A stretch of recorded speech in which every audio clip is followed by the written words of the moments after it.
Yeah, that's a good point because, I recall watching you on the sidelines trying to guide your team. And I know Michael Vick was your quarterback at that time. It just didn't seem like, especially that first half, nothing you did was going well at all. No, we got the punt block, and then we drove down the field, and we had a chance to score, and we couldn't punch it in. And after that, it was over. Well, good stuff. So listen, Coach, and you had a lot of successes, head coach at UCLA too. I know part of your job as an analyst and broadcaster now is to cover college, college teams and college prospects. But I'm going to put you back on the sidelines for a minute. Outside of the elite prospects, do you feel that there are any of the players that opted out last year? Do you feel that will negatively affect their draft status? And would it affect your decision making if you were making the pick? That's a great question. For the top prospects, absolutely not. For the guys that are kind of middle of the line players, I think that it can have an effect on them. What evaluators want to see is they want to see tape. They want to see you play football on the football field in a competitive environment. And I'm sure there'll be a couple players that miscalculated their value, decided to sit out the 2020 season, and it'll hurt them. But I think in most cases, it probably won't hurt them, especially if they're, like you said, the top tier players. It's just those medium level players. I go, God darn, I know it was a tough season.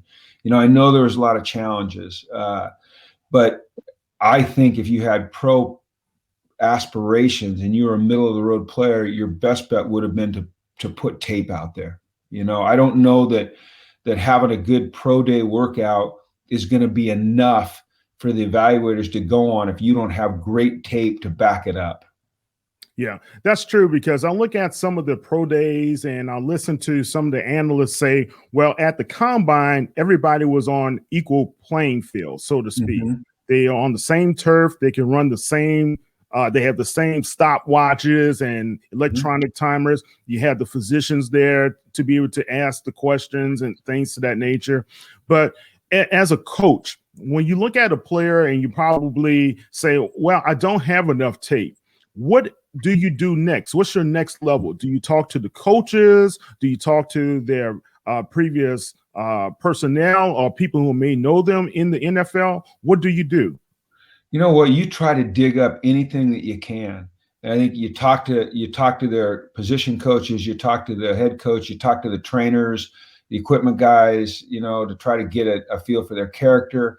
I've even gone to the point of asking for practice tape.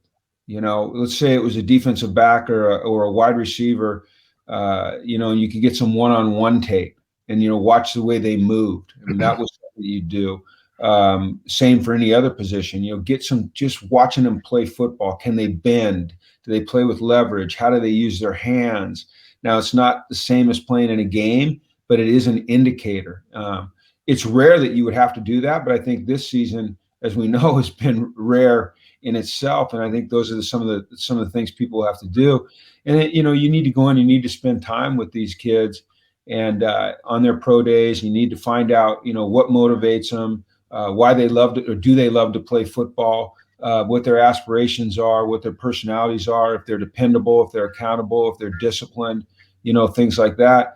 And then, the pro day for me was always a lot of fun. The combine, as you said, everything was equal, and not only equal for the year, but equal for years. Unless the Colts replaced their turf, you were running on the same exact piece of turf, that guys 5, 6, 7 years before you had run on or jumped or done the agility drills. And then, the aspect of getting all the medical data that you need, that's another factor that people are figuring out is, at the combine, everybody had their doctors and it was shared information. And it was the most complete physical you could ever imagine.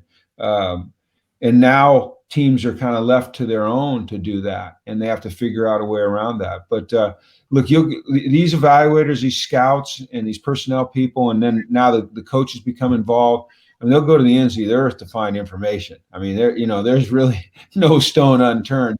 Sometimes you get fooled a little bit, but not often.